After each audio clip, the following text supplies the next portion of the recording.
আলাইকুম। আজকের রেসিপিটি আপনারা সবাই কম বেশি রান্না করতে পারেন, লাচ্চা সেমাই। প্রথমে আমি 1 লিটার দুধ জাল করে নিব। এর সাথে আমি হাফ কাপ গুঁড়া দুধ দিয়ে দিব একটু ঘন হওয়ার জন্য। দুধটা মিশিয়ে নিয়ে এর সাথে হাফ কাপ নারকেল কোড়ানো দিয়ে দিতে হবে।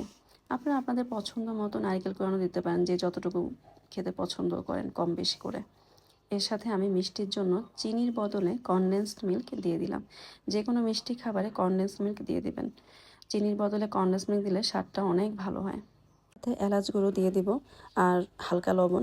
যে কোনো মিষ্টি খাবারে একটু লবণ আমি দিয়ে দিই।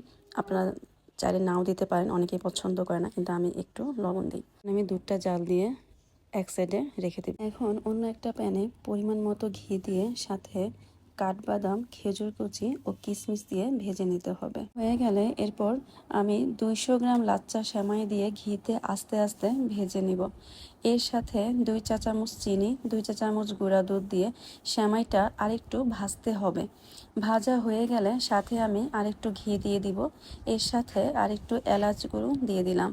এখন দুধে একটু ঘি মিশিয়ে নিয়ে ভালো করে জাল দিয়ে ঠান্ডা হতে দিব।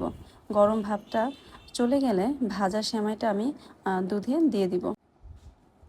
ভালো করে সেমাইটা দেওয়ার পরে সেট হয়ে গেলে আমি এটার উপরে কিশমিশ, খেজুর ছড়িয়ে দিলাম, যেটা আমি ভেজে রেখেছিলাম। দেখুন আমার সেমাইটা এখন হয়ে গেছে।